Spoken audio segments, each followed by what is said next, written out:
जो चहुयुगीचा अधिष्ठात्री अमोघा सिद्धी जयाच्या घरी, तो मातापुरी राज्य करी तया नमन श्री दत्तात्रया, तया नमन श्री दत्तात्रया। श्री दत्तात्रेय महाराज की जय।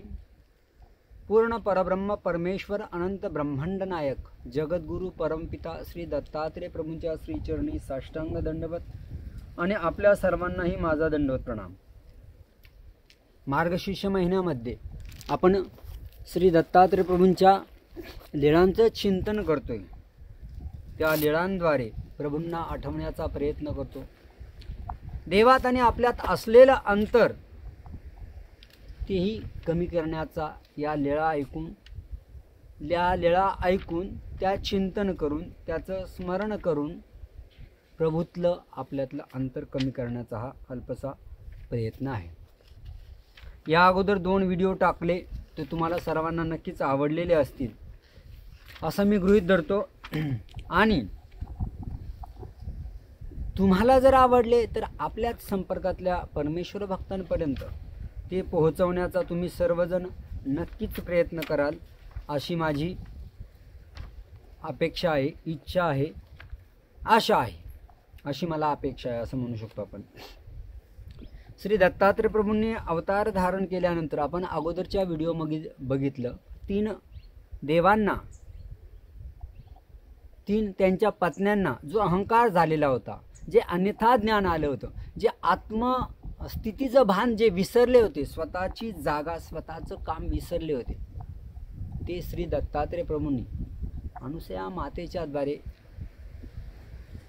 जाणीव करून दिली, त्यांना कळवून दिलं।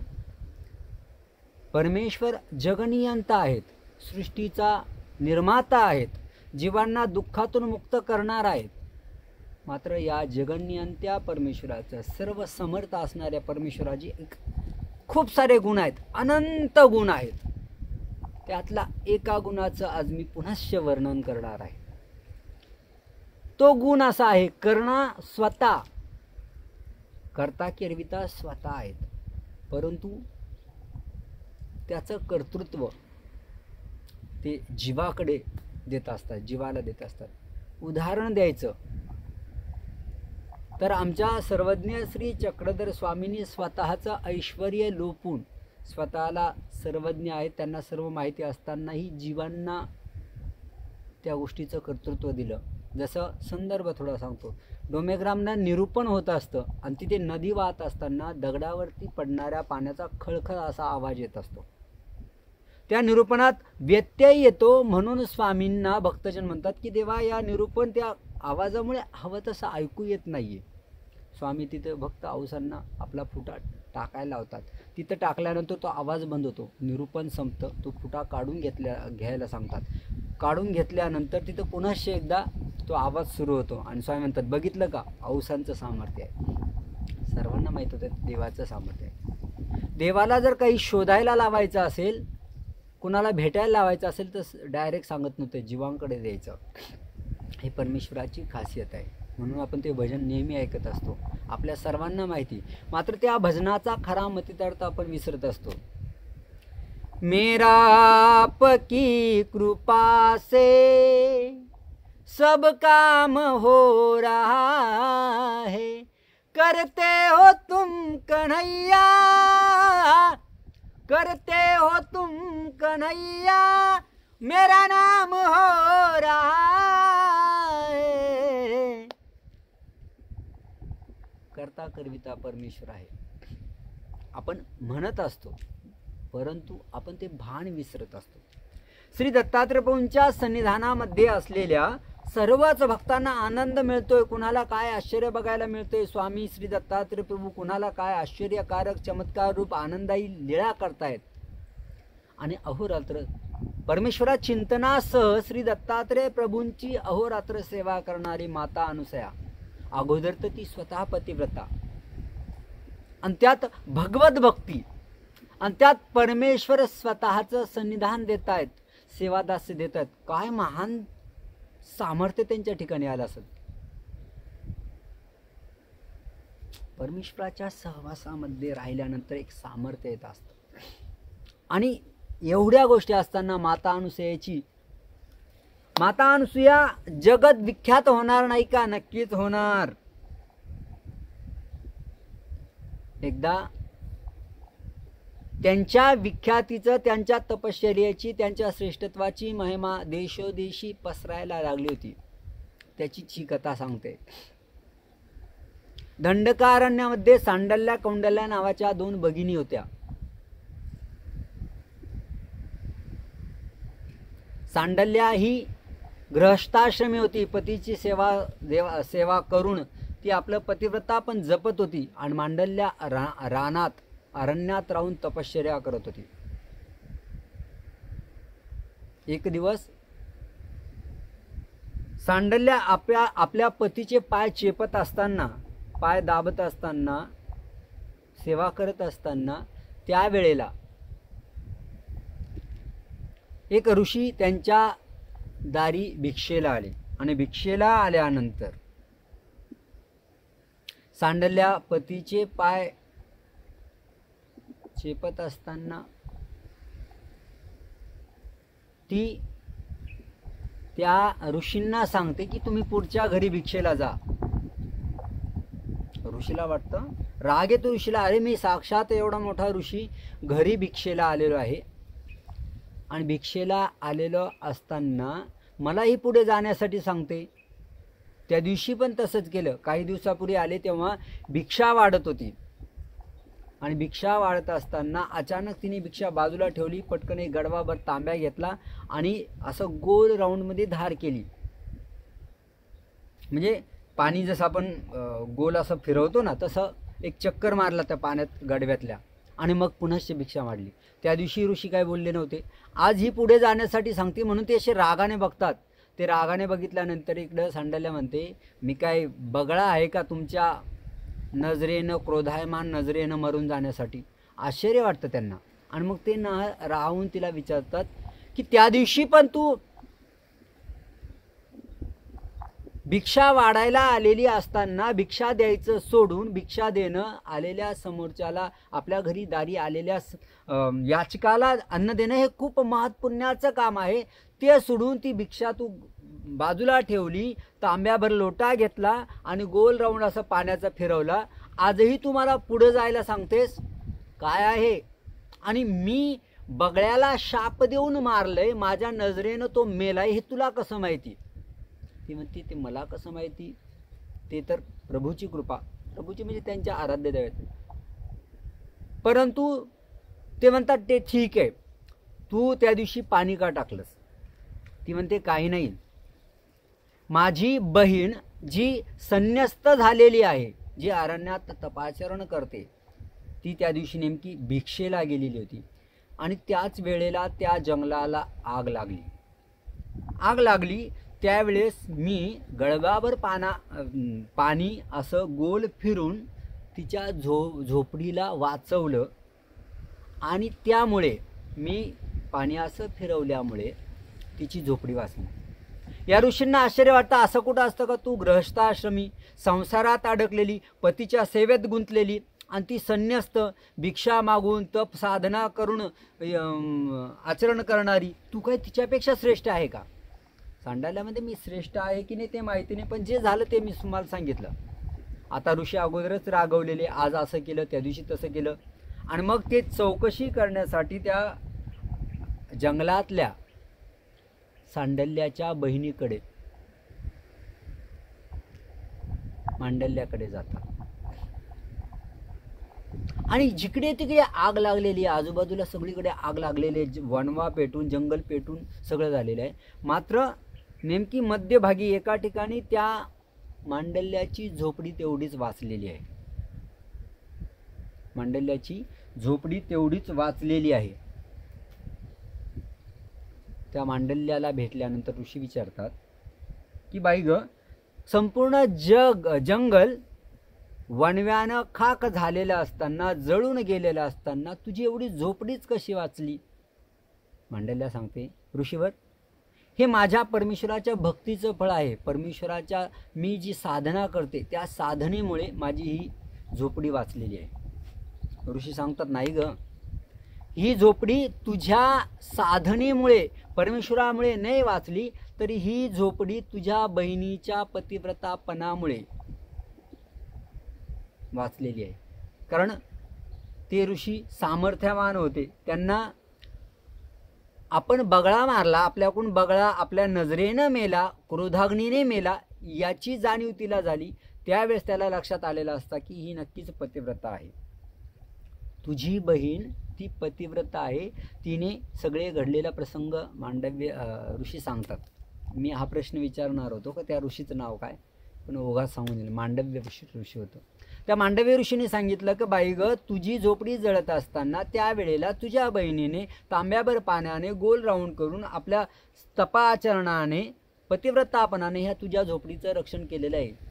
काही क्षण ही आश्चर्य होते. अरे मी परमेश्वराची आराधना करते, देहकृश करते, स्वतःला झिजवते, ऊन वारा थंडी पाऊस सहन करते, कसरत जसलं भिक्षेत येईल तसलं अन्न खाते, ही आपली घरी राहती, सुख संसारात राहती, वैभवात राहती, आणि तरी माझ्यापेक्षा श्रेष्ठ येते, बहिणीकडे येते. बाई ग, मला संन्यस्त आश्रम सोडायचा आहे, मला गृहस्थ आश्रम स्वीकार करायचा आहे.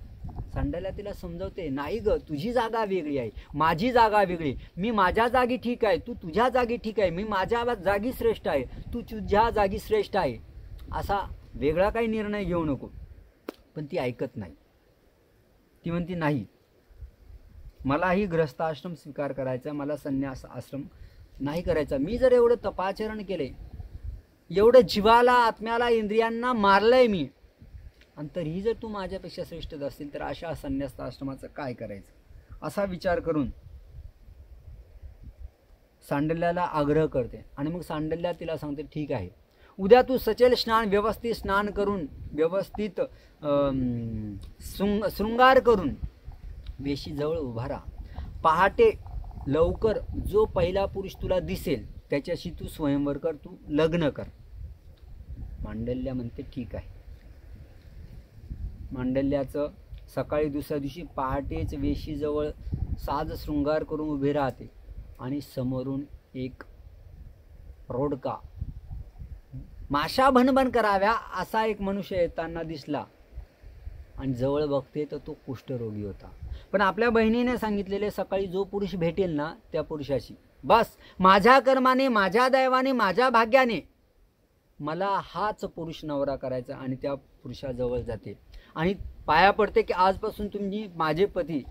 तो कुष्ठरोगी सांगतो, बाई ग, तू दिसायला चांगली कुठल्या उच्च कुलातील दिसते, उच्च घरातली दिसते, मी असा रोगिष्ट, हातपाय झडल्याच्या परिस्थितीत आहे, तू माझ्याजवळ काय येते.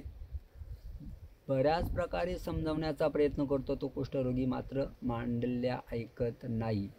तो म्हणतो, ठीक आहे, आता तू जर निश्चय केलाय तर मी काय करू शकतो. आणि ती पतीची सेवा रोज दिनरात करू लागते. पतीच्या सेवेने, औषधोपचाराने थोड्या बऱ्या परिस्थितीमध्ये, एकदम थोड्याशा बऱ्या परिस्थितीमुळे तो कुष्ठरोगी येतो.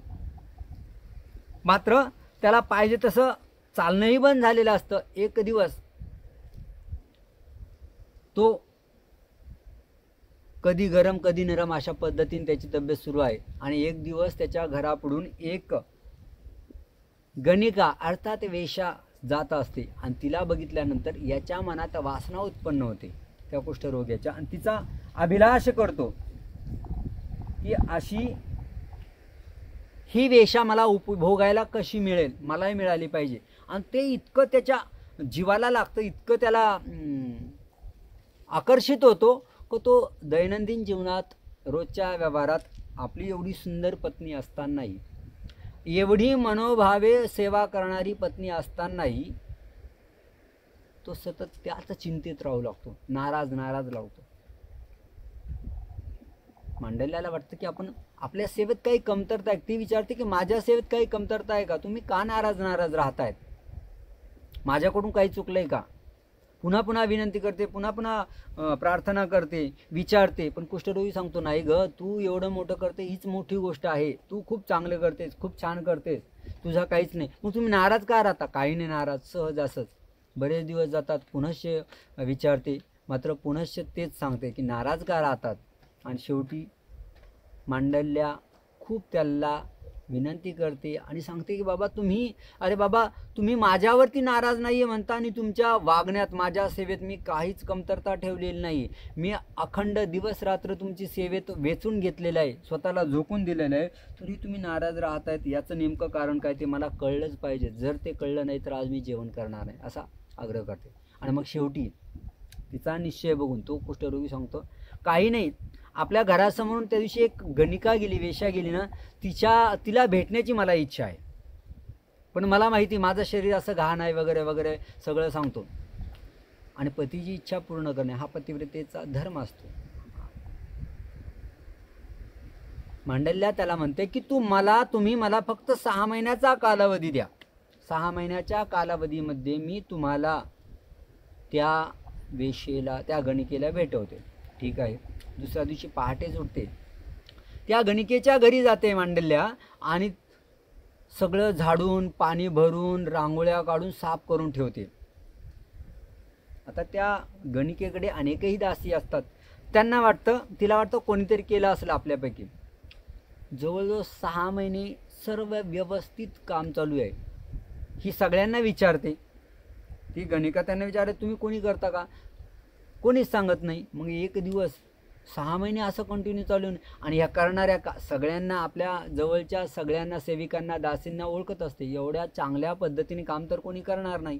मग कोण केलं? आणि यांना सगळ्यांना विचारलं तर नाहीच सांगतायत. म्हणून 6 महिन्यानंतर एकदा ती बघण्यास पहाटे उठते आणि मांडल्या येते. नेहमीप्रमाणे झाडून घेते, सडा टाकते, रांगोळ्या करते, पाणी भरते.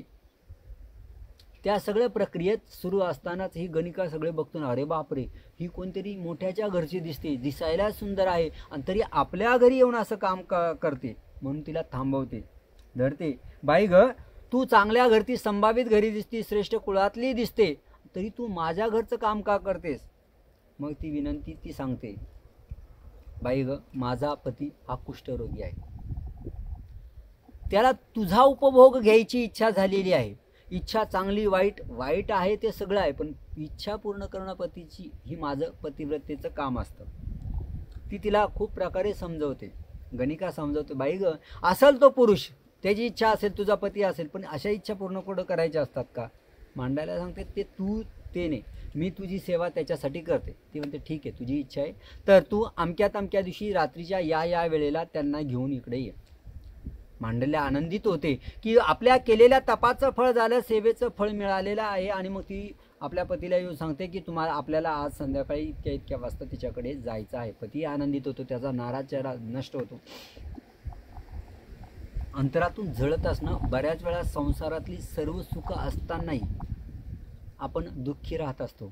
ते म्हणतात ना, दुसऱ्याच्या ताटातील भात नेहमीच जास्त दिसत असतो. आणि हा पूर्वीही आहे, आत्ताही आहे आणि पुढेही राहणार. सतत दुसऱ्याचं सुखच आपल्याला चांगलं वाटत असतं.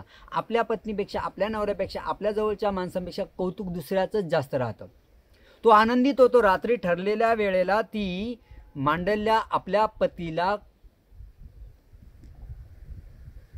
पाठीवर घेऊन जात असते. मांडल्याचं दुसरं नाव सावित्री, पण जी वट सावित्रीची कथा म्हणतात ना, तीही याच संदर्भातली आहे. नावं पौराणिक आहे, खूप वर्षाची आहे, नावं कमी जास्त होत राहतात, वेगवेगळ्या संदर्भाने वेगवेगळी नावं येतात. ती आपल्या पाठीवर घेऊन जात असताना अंधाऱ्या रात्री एका जागेला, एका ठिकाणावरती ऋषी बसलेले असताना ही घाईत आहे. आणि ऋषीपासून जात असताना तिच्या पतीचा पाय त्या ऋषींना लागतो आणि पुढे निघून जातात, तरी दोघांनाही भान नाही. हा त्या गणिकेला भेटण्याच्या उत्साहात विसरतो कुष्ठरोगी, आणि पतीला घेऊन जाण्याच्या उत्साहात ती विसरून जाते की कोण पाय लागलाय. आणि मग थोडा पुढे गेल्यानंतर हा ऋषी क्रोधाग्नीने, रागाने आवाज देऊन सांगतो, शाप देतो, अरे कुष्ठरोग्या, तू त्या स्त्रीला उपभोग घेण्यासाठी एवढा आंधळा झालात की मला लात लागली, त्याबद्दल क्षमा तर नाहीच, पण तुझ्या लक्षात सुद्धा आलं नाही, तू मागे सुद्धा बघितलं नाही ना, उद्याचा सूर्योदय होताच तुझा प्राण निघून जाईल. तो श्राप ऐकल्याबरोबर थबकली. मांडल्या जागेवरती थांबली, थबकली. अरे बापरे, हे काय वेगळंच होऊन बसलं. आणि तिथंच बसते. आता काय करावं? त्या ऋषींना प्रार्थना करते, चुकी झाली, माफ करा, चुकून झालं वगैरे वगैरे सगळं खूप प्रार्थना करते. ऋषी सांगतात मी श्राप दिला, याला उशाप नाही, उपशाप नाही, आता याला पर्याय नाही. मग काय पर्याय काहीच नाही. सूर्य उगवला का तुझा पती जाणार, मरणार. आणि मग मांडल्या तिथं बसते आणि सूर्य पूर्व दिशेला तोंड करून पाणी घेते आणि पाणी सोडते. मी जर खरी पतिव्रता असेल तर आजचा सूर्य उगवणार नाही. आणि सूर्याला सांगते जर तू उगवलास मी तुला शाप देईन. सूर्य उगवत नाही. 6 महिने जातात. सगळीकडे काळोख अंधकार, सगळा सृष्टीचा कारभार गोंधळ झालेला आहे. सूर्यच उगवायला तयार नाही. सूर्य का सगळे जातात अरे बाबा चल की, तो म्हणतो नाही तुम्ही याल मला या म्हणायला, परंतु मी उगवल्यावरती सती सावित्री किंवा मांडल्या मला श्राप देईल. मी कशाला श्राप घेऊ, मी नाही उगवत.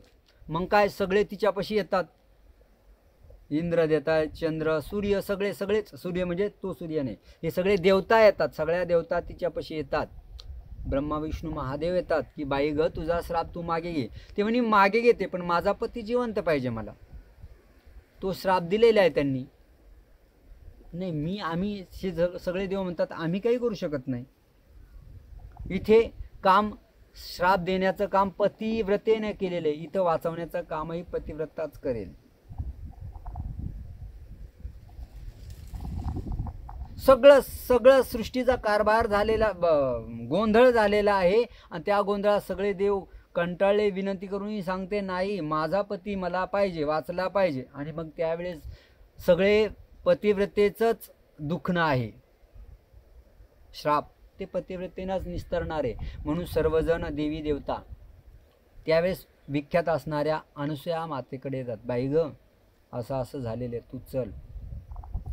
ते सगळे इथे या मांडल्याकडे सती सावित्रीकडे येतात आणि सूर्याला वरती येण्याचं सांगण्यात येतं. सूर्य येतो आणि सूर्य वरती आल्याबरोबर हा कुष्ठरोगी मरण पावतो.